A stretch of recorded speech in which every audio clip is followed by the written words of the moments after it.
अस्सलाम वालेकुम, hello viewers, welcome to my channel. तो यहाँ पर ये मैंने जॉर्जेट का फैब्रिक लिया है। एक्चुअली ये फैब्रिक नहीं, ये एक पुरानी साड़ी थी। यहाँ पे इस पर थोड़े बहुत स्टोन लगे हुए हैं और इसका बॉर्डर मैंने निकाल दिया है। इतनी टाइम नहीं थी तो वो मैंने शूट नहीं किया। इस प्लाज़ो को बनाने के लिए हमें यहाँ पे 2.5 से 3 मीटर फैब्रिक चाहिए होगा। जैसे कि आप देख सकते हैं, इसकी जो विड्थ है कपड़े की वो नॉर्मली है 42-43 इंच का पना आता है कपड़े का। ये संतून की लाइनिंग मैंने 2 मीटर ली है और यहाँ क्रिस्टल वाली लटकन वाली लेस हमने 3 मीटर ली है।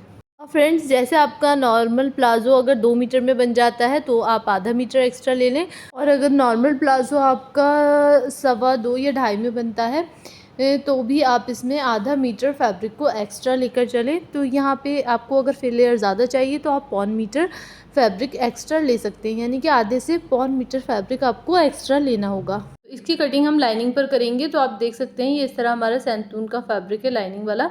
इसको मैं 4 फोल्ड में बिछा लूँगी। फ्रंट और बैक हम एक साथ कट करेंगे। तो ये आप देख सकते हैं मैंने फ्रंट वाले को 2 इंच कम रखा है लेंथ में।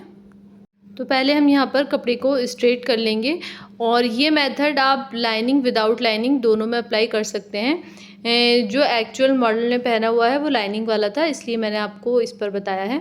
तो 2 इंच हमारा बैक में बड़ा रहता है, इसलिए यहाँ पे मैं इसको अच्छे से सेट कर लूँगी। और 22 फैब्रिक को मैंने अभी कट कर दिया है। यहाँ पे जो हमने ये 2 इंच बैक में एक्स्ट्रा लिया है उसको मैंने यहाँ मार्क कर दिया है, क्योंकि वो कपड़े पे दिख नहीं रहा है। अब हम यहाँ पे इलास्टिक के लिए मार्क करेंगे। तो 2 इंच हमारा इलास्टिक में जाएगा। इसके बाद हम अपनी लेंथ लेंगे। यहाँ से अब लेंथ के लिए मार्क करेंगे। तो हमें यहाँ पे जो लेंथ चाहिए वो 38 रेडी चाहिए। तो ये हम उससे 2 इंच कम रखेंगे। तो ये देख सकते हैं आप 36 एंड हाफ ही है ये, क्योंकि हाफ इंच हमारा नीचे फोल्डिंग में जाएगा, क्योंकि हम इसको अलग से पट्टी लगा के फोल्ड करेंगे। अगर आपको मोहरी इसी में फोल्ड करनी है तो आपको 2.25 मीटर कपड़ा चाहिए होगा। बैक वाले पे मैंने बी और फ्रंट वाले पे एफ बना दिया है। अब हमें इस पूरे कपड़े का सेंटर ले लेना है। इस कपड़े की चौड़ाई 19.5 इंच है, तो इसका सेंटर होगा 9.25 इंच। तो हमें सेंटर में यहाँ मार्क कर लेना है और इस लाइन को पूरा नीचे तक स्ट्रेट ड्रॉ कर लेना है। हम इसको हिप साइज़ 42 के लिए बना रहे हैं। तो जो भी आपका हिप राउंड हो उसको आपने 4th पार्ट ले लेना है। तो हमारा आया यहाँ पे 10.5 इंच, और उसमें हमें 2 इंच की लूजिंग लेनी है, 11.5 12.5। तो 12.5 इंच पे हम आसन की लेंथ के लिए मार्क करेंगे, और यहाँ पर भी स्केल से एक सीधी लाइन ड्रॉ कर लेंगे। जैसे हमने हिप साइज़ के अकॉर्डिंग क्रॉस लेंथ निकाली थी, ऐसे ही हम यहाँ पे मार्क करेंगे। तो अब 4th पार्ट जैसे हमारा 10.5 और प्लस 2 इंच की लूजिंग, तो हमारा हो गया 12.5 इंच। तो हम यहाँ पे दोनों ही साइड 6.25 इंच पे मार्क कर लेंगे, और ऐसे ही निशानों को हम यहाँ पर भी बराबर कर लेंगे। तो यहाँ पर भी ये हमारे दोनों ही साइड 6.25 इंच और 6.25 इंच है। इसको हमने एक बॉक्स बना लेना है। अब 2 इंच हम यहाँ पे क्रॉच के लिए मार्क करेंगे। तो आप यहाँ पे 2 से 2.5 इंच क्रॉच के लिए ले सकते हैं, और इस तरह क्रॉच की शेप ड्रॉ करेंगे। अब हम यहाँ नीचे मोहरी के लिए मार्क करेंगे। तो आप यहाँ पे 16 से 17 इंच मोहरी रख सकते हैं, या फिर पूरा घेरा भी ले सकते हैं, क्योंकि हमें इसे ए शेप में ही बनाना है। तो मैंने दोनों ही साइड 8-8 इंच पे मार्क कर लिया है। यहाँ पे हमारी 16 इंच की मोहरी रहेगी। लेग शेपर लेके हम यहाँ पे इस तरह शेप ड्रॉ करेंगे, क्योंकि ये हमें बहुत ज़्यादा खुला भी नहीं रखना, और दूसरी साइड भी हमें ए शेप में इसको ड्रॉ करना है। आगे यहाँ मैं इंच टेप का यूज़ कर लूँगी इस तरह, और ए शेप में हम इसको ड्रॉ कर लेंगे। नीचे भी हमने यहाँ पे इस तरह मार्क कर दिया है। हाफ इंच हमारा नीचे सिलाई में जाएगा। फ्रंट में हम 1 इंच आसन को डाउन करेंगे और यहाँ पे इस तरह तिरछा मिला देंगे, और इस साइड से हमें बराबर ही कटिंग करनी है। तो यहाँ से हम इस तरह इसको बराबर कट कर लेंगे। क्रॉच वाली साइड से यहाँ पे हम सिर्फ ऊपर वाले पल्ले यानी कि फ्रंट वाले की कटिंग करेंगे, जहाँ हमने मार्किंग की हुई है। फ्रंट की कटिंग हमारी हो गई है। बैक के लिए हम क्रॉच से 2 इंच एक्स्ट्रा लेंगे पीछे वाले पार्ट को, और इस तरह स्ट्रेट लाइन ड्रॉ कर लेंगे, और बैक में भी क्रॉच की शेप ड्रॉ करेंगे। और बैक वाले क्रॉच को मैंने तिरछा इस तरह 2 इंच ऊपर की तरफ मार्क किया था, और यहाँ पे इस तरह बराबर से हम इसको मार्क करके और कटिंग कर लेंगे।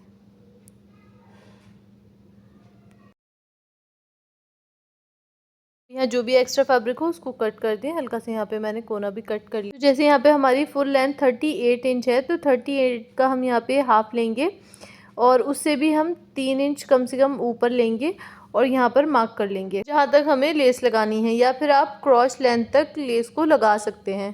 तो जो हमारी बॉक्स प्लेट की लेंथ होगी वही मैंने उसको लेस कहा है। बाकी हम यहाँ पे बैक पार्ट को अलग हटा देंगे और फ्रंट में हम यहाँ पे कुछ नॉचेस और लगा लेंगे जो हमें स्टिचिंग में हेल्प होगी।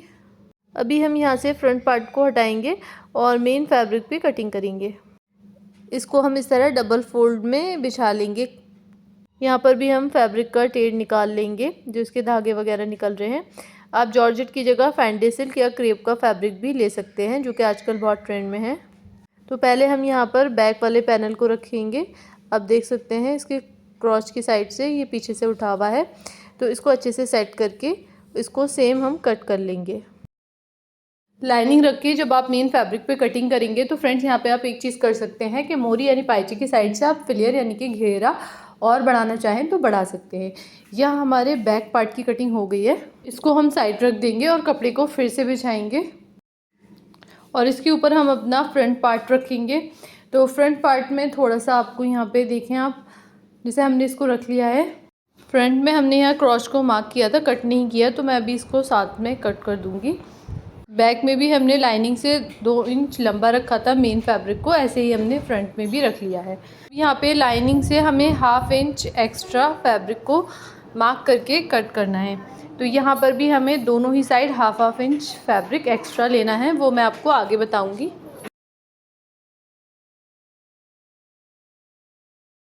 तो यहाँ हमने पूरा ही ½ इंच इस तरह एक्स्ट्रा लेना है नीचे तक।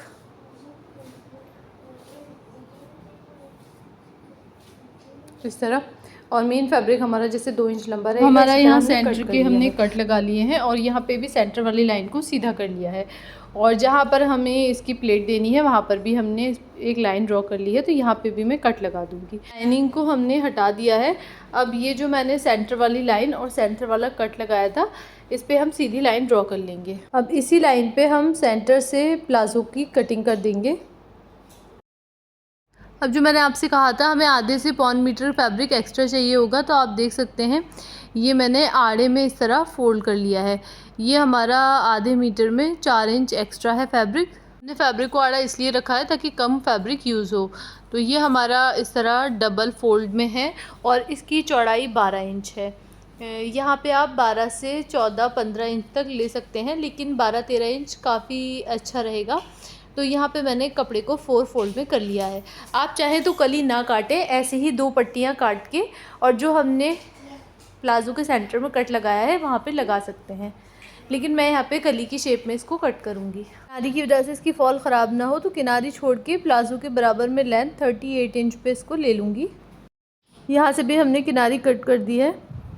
कली की ऊपर से चौड़ाई आधे से 1 इंच रख सकते हैं, मैंने ½ इंच ली है। नीचे से हम पूरा ले लेंगे और यहाँ ऊपर का एक्स्ट्रा फैब्रिक भी कट कर देंगे। कली को तिरछा ड्रॉ कर लेंगे। ये होगा कि कली के दूसरी तरफ जो एक्स्ट्रा फैब्रिक ही कट जाएगा, तो प्लाजो में बहुत सारा एक्स्ट्रा फैब्रिक नहीं रहेगा। बाकी आप सीधी पट्टी भी लगा सकते हैं। इस तरह हमने अपनी कली की कटिंग कर ली है। तो ये हमारी कली इस तरह हो गई है। कली को इस तरह सीधा ही रखेंगे और लेस भी इसके ऊपर सीधी ही रखेंगे। मैंने यहाँ पे 24 इंच लंबी लेस रखी है, आप 25 से 26 भी रख सकते हैं। ये हमारे साइड वाले पैनल है, इस तरह हम लगाएंगे और स्टिच कर लेंगे। ऐसे ही दूसरा पैनल भी हम इसके ऊपर रख के स्टिच कर लेंगे। स्टिचिंग करने के बाद इसको इस तरह फोल्ड करेंगे। कली को इस तरह कली से बिल्कुल कली की जो सिलाई है उसको सिलाई से मिला के रखेंगे। बिल्कुल यहाँ पे आपको बहुत अच्छे से स्टिच करना है और लेस तक ही स्टिच करना है। तो यहाँ मैंने स्टिच कर लिया है, आप देख सकते हैं। अभी हमारी कली ये इस तरह है, इसको हम दोनों ही तरफ आधा आधा करके और अच्छे से यहाँ पे सेट कर लेंगे। इस तरह हाफ करके और प्रेस करेंगे। तो ये आप देख सकते हैं यहाँ पे मैंने इस तरह हाफ कर लिया है। तो इसे अगर आप कली लगाएंगे तो ये से एक्स्ट्रा फैब्रिक नहीं रहेगा प्लाजो में ऊपर की तरफ। बाकी आप अगर सीधी पट्टी लगाएंगे तो वो आपको संभालने में ज़्यादा इजी रहेगी। तो आप देख सकते हैं इस तरह ये काफ़ी अच्छे से सेट हो गई है। यहाँ पे आपको हर चीज़ को स्टेप बाय स्टेप करना है। अब हम इस लेस की किनारी पे एक टॉप स्टिच लगा लेंगे। वो पार्ट थोड़ा मिस हो गया। अगर आप चाहें तो मैं इसके ऊपर दोबारा वीडियो बना दूंगी किस तरह हमें सिलाई लगानी है।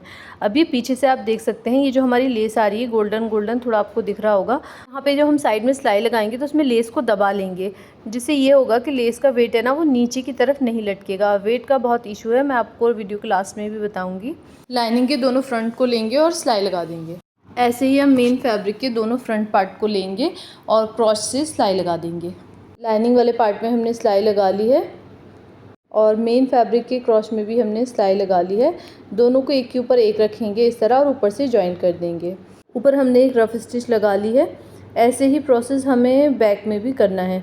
तो बैक में भी मैंने दोनों ही पार्ट को इस तरह जॉइन करके और यहाँ पर भी एक ऊपर रफ स्टिच लगा ली है। अब इसको एक के ऊपर एक रखेंगे यहाँ इस तरह और यहाँ से हम इसको स्टिच करेंगे। तो फ्रेंड्स जहाँ तक क्रॉच है वहाँ तक मैं इन दोनों को साथ ही स्टिच करूँगी, जैसे आप 12 से 12.5 इंच तक समझ सकते हैं, क्योंकि इससे जो हमारा ऊपर वाला फैब्रिक है ना हल्का उसको सपोर्ट मिल जाएगी और फिर लेस के वेट की वजह से वो लटकेगा नहीं। जैसे कि आप देख सकते हैं चारों कपड़ों को हम यहाँ पे स्टिच करके ला रहे हैं एक साथ और यहाँ क्रॉच की लेंथ तक आके हमने मेन फैब्रिक को अंदर की तरफ कर दिया और लाइनिंग पे हम सिलाई करके पूरा नीचे तक ले आएंगे। यह हमने नीचे तक इसको स्टिच कर लिया और मेन फैब्रिक पर भी यहाँ इस तरह स्टिच करके कंप्लीट कर लिया। यहाँ पे हमारा आसन जो है वो अप डाउन है, तो बिगनर्स को इसको फोल्ड करने में दिक्कत आती है, इसलिए मैंने यहाँ पे एक सिलाई लगा ली है। देख सकते हैं ये हमारा नेफा है, तो एक बार इसको फोल्ड करके मैंने पूरी गोलाई में सिलाई लगा ली है। अब हमने यहाँ पे 14 इंच की ये कैनवास ले ली है बुकरम और यहाँ पे मैंने 17 इंच की इलास्टिक ले ली है। सब चीज़ डिटेल में बताना पॉसिबल नहीं है, आप जितना भी अपने नॉर्मल प्लाजो भी लेते हैं उतना ही ले लेना है। अब यहाँ पे हमने हाफ इंच तो इसको पहले ही मोड़ दिया था नेफे को, अब यहाँ पे मैं 1.5 इंच पे इस तरह मार्क कर लूँगी। तो ऐसा ही मार्क आपको पूरे राउंड में करना है। अगर आप बिगनर्स हैं तो अदरवाइज़ आप वैसे भी लगा सकते हैं। इसका हमें सेंटर कर लेना है और ऐसे ही यहाँ जो प्लाजो का सेंटर है वहाँ पे इसको पेस्ट कर देना है।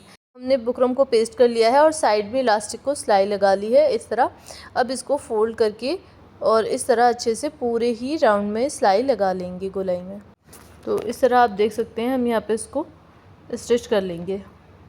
ऊपर से सिलाइयाँ वगैरह लगा के मैंने बेल्ट कंप्लीट कर ली है। अब यहाँ पे हम इसको स्टिच करेंगे। तो ये जो हमारा मेन फैब्रिक है इसको क्रॉच से ही मिला के नीचे तक स्टिच करेंगे और दूसरी साइड भी क्रॉच से मिला के नीचे तक स्टिच करेंगे। फिर हम लाइनिंग वाले फैब्रिक को इसी तरह इसको अंदर कर देंगे और इसको भी क्रॉच से मिला के नीचे तक स्टिच करेंगे। यहाँ आप देख सकते हैं हमने दोनों में ही सिलाइयाँ लगा ली हैं। अब ये जो लाइनिंग वाला है अगर आपने इसमें फोल्डिंग के लिए एक्स्ट्रा लिया हो तो इस तरह फोल्ड कर लें। मैं लेकिन यहाँ पर इसको भी 2 इंच की पट्टी से फोल्ड करूँगी। तो 3 इंच की स्ट्रिप ली है, इसको इस तरह राउंड में अटैच कर लूँगी। स्ट्रिप लगा के हमने इसको अंदर की तरफ आयरन कर दिया है, ये बहुत अच्छे से सेट हो गया है।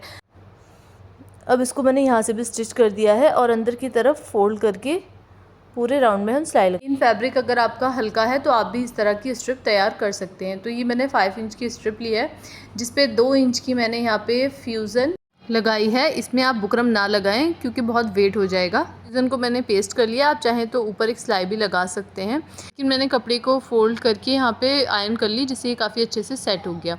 जब हल्के कपड़े में से वाइट कलर की फ्यूज़न या बुकरम दिखती है तो अच्छा लुक नहीं आता। तो यहाँ पे हमने इसको सीधी तरफ से इस तरह जहाँ से ये खुला हुआ है हमारी स्ट्रिप वहीं से ही इसको इस तरह स्टिच करके पूरे में राउंड अप सिलाई लगा लेनी है। तो इससे जो है आपकी बुकरम नहीं दिखेगी और बहुत अच्छी लुक आएगी।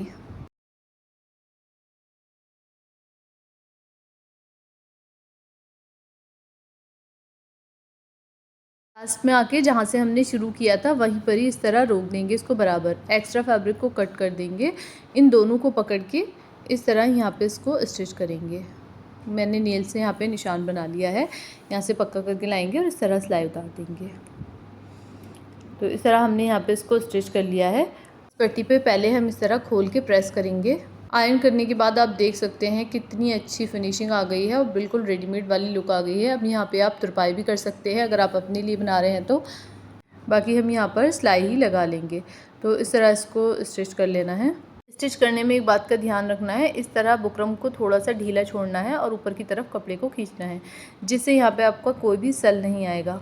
तो आप देख सकते हैं कोई भी प्लेट कोई भी रिंकल यहाँ पे नहीं आया है और बिल्कुल रेडीमेड स्टाइल बन गया है।